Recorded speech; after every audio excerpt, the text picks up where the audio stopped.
Hola, bueno, aquí comenzamos entonces con el estudio de la representación científica y como les había dicho vamos a trabajar principalmente en el artículo de la Stanford que se llama Scientific Representation. Yo hice aquí un PDF y si tuve éxito ustedes ya lo tienen en el aula virtual y también se los he enviado por el correo normal y también deberían recibir correctamente los links de YouTube donde voy a ir poniendo estos videos.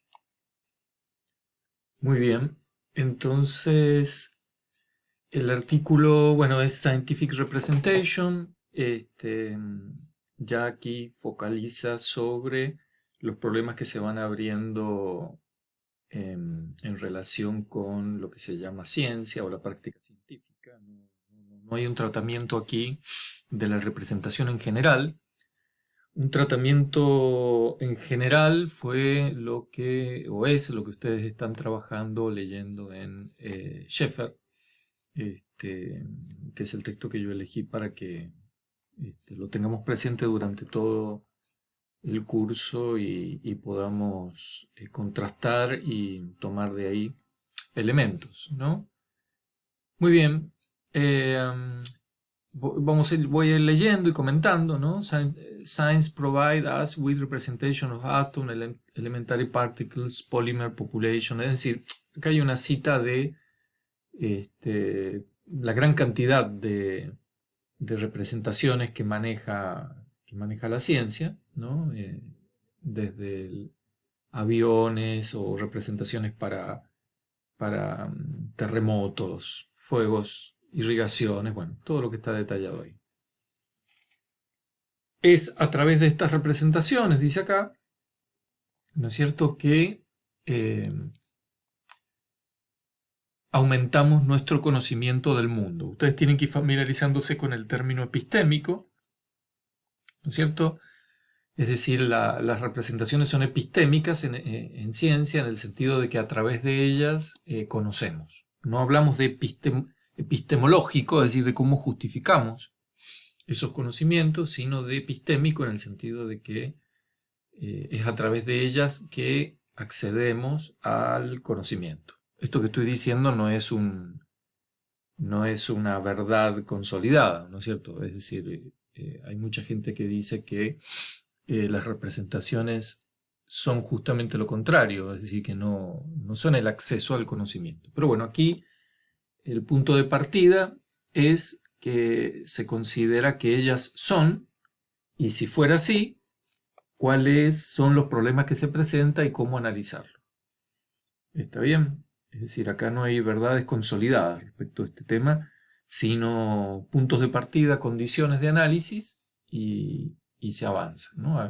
La condición de análisis acá es que la representación es el, aquello a través de lo cual aumentamos nuestro conocimiento del mundo. Bueno, y acá lo que marqué, que lo traduje, podemos leerlo, a medida que los filósofos de la ciencia reconocen cada vez más la importancia, si no la primacía, de los modelos científicos como unidades de representación de la ciencia, es importante enfatizar que la forma en que representan juega un papel fundamental en cómo debemos responder a otras preguntas en la filosofía de la ciencia, por ejemplo en el debate del realismo científico. Esta entrada comienza desentrañando el problema de la representación científica y luego evalúa críticamente las opciones actuales disponibles en la... Uy, ¿qué pasa? Disponibles en la literatura.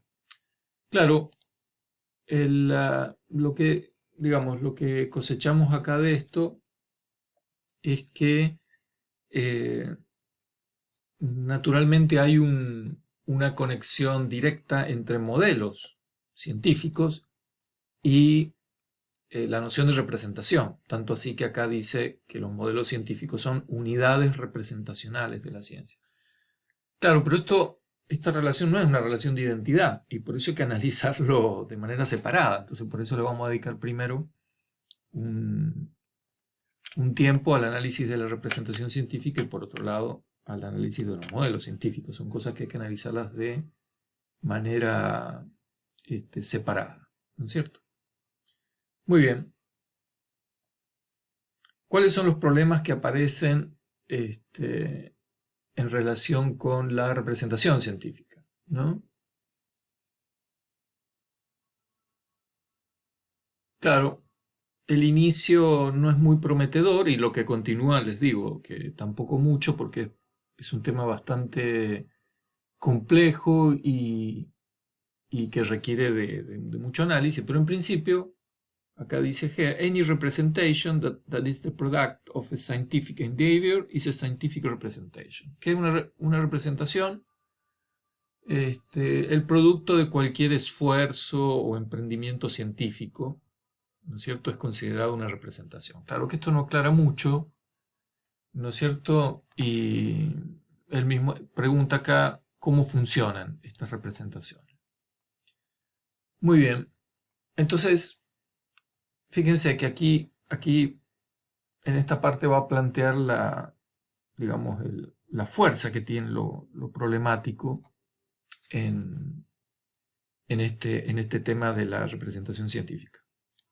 Vamos a ir leyendo desde aquí, desde esto. Entonces, fíjense, the first thing that strikes the novice in the debate about scientific representation is there seems to be little agreement about what the problem is. Es decir, ya empezamos mal con esto, ¿no es cierto? No hay acuerdo, y esto es lo que lo hace tan rico e interesante filosóficamente, no hay acuerdo respecto de cuál es el problema que hay respecto de la representación científica. Different authors frame the problem of scientific representation different ways, and evidently they examine different issues. So, a discussion of scientific representation has to begin with the clarification of the problem itself. ¿No es cierto? Este sería el inicio. Vamos a clarificar cuáles serían supuestamente los problemas que hay respecto de la representación científica. Reviewing the literature on the subject leads us to the conclusion that there is not such a thing as the problem of scientific representation. O sea, no hay un problema, sino que hay un abanico de problemas, ¿no? In fact, dice there are at least cinco different problems concerning scientific representation, ¿no? Y bueno, es justamente lo que se va a poner a analizar ahora. Bien, veamos cuáles son esos cinco. The first problem is what turns something into a scientific representation of something else. Es decir, una pregunta sería algo así como de identidad. ¿Qué hace que algo se convierta en una representación científica? ¿No es cierto? Por ejemplo, yo le quiero explicar a alguien algo sobre los... por ejemplo, le quiero explicar a mi hijo que la Tierra gira alrededor del Sol. Entonces, improviso una representación donde tomo objetos que representen al Sol y a la Tierra girando alrededor del Sol. Claro, fíjense ustedes que ya en ese pequeño planteo, si yo tomo un encendedor y mis lentes, ¿no es cierto? Y hago girar mis lentes alrededor de un encendedor, parece menos efectivo que si tomo una naranja y una nuez, ¿no es cierto? Ustedes no tengo que decirles, porque seguramente tienen los mismos procesos cognitivos que yo y que mi hijo, cuál de los dos va a representar el Sol y cuál de los dos va a representar a la Tierra. La naranja va a representar cuál y quién va a representar la nuez, ¿no es cierto? Entonces, la primera pregunta es eso, ¿no? Y acá dice, it has become customary to phrase this problem in terms of a necessary and sufficient condition, ¿no es cierto? Es decir, si es una definición, tiene que tratarse de condiciones necesarias y suficientes. Y resolver esto significa completar esta fórmula. Esta sería la fórmula, ¿no es cierto? S is a scientific representation of T, si, solo si, tal cosa. ¿No es cierto? Perdón, es hasta acá. hasta acá. Esta sería la fórmula, ¿no es cierto? Esta fórmula se llama The Scientific Representation Problem, ¿no es cierto? Y de algún modo apunta a un criterio de demarcación, ¿no es cierto? Que dice esto es una representación científica y esto no, ¿no es cierto? Y esto, condiciones necesarias y suficientes, se representa con el if doble acá. El if doble acá es la equivalencia. Quiere decir, esa es una representación científica si cumple con esto, y al revés. Si algo está cumpliendo con esto, ustedes saben inmediatamente que es una representación científica, ¿no? Y se llama el SR Problem o Scientific Representation Problem. Después esto se va a contrastar más abajo con el Epistemic Representation Problem.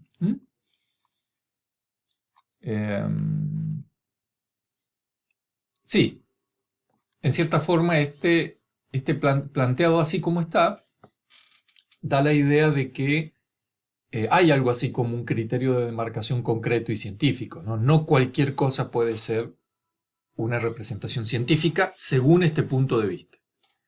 Después van a ver ustedes más abajo, me adelanto un poquito, ¿no es cierto? Que otros entienden que aquí la representación es una cuestión epistémica, es decir, que esto viene de Contesa. Cualquier cosa puede ser una representación, todo depende de cómo usted lo presente y lo utilice, ¿no es cierto? Entonces, ya no hablan de scientific representation, sino de epistemic representation. Fíjense, la fórmula es esta que está acá. Ese es an epistemic representation of T, sí, solo sí, no es scientific. Entonces, como les digo, esta otra perspectiva es un poco más amplia, ¿no es cierto? Muy bien. Dice acá, a number of contributors to the debate have emphasized the scientific representation is an intentional concept, ¿no? Es decir, algunos han indicado que la noción de representación científica contiene las intenciones de los usuarios, los propósitos que se propone, los objetivos, los estándares contextuales de precisión, ¿no es cierto? La audiencia a la que apunta. Por ejemplo, y acá cita autores, Geer, Mackey, Suárez, Van Frazen.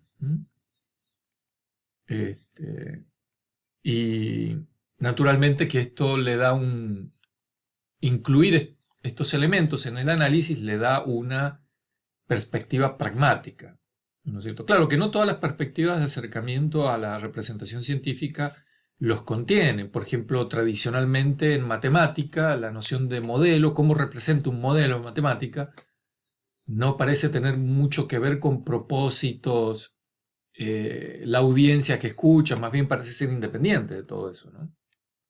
Pero bueno, aquí vamos a ir presentando en su extensión la amplitud de los problemas que se van abriendo, ¿no es cierto? Como contraste de todo esto está la noción de misapprehension o la noción de misrepresentation, ¿no? ¿Qué quiere decir misrepresentation?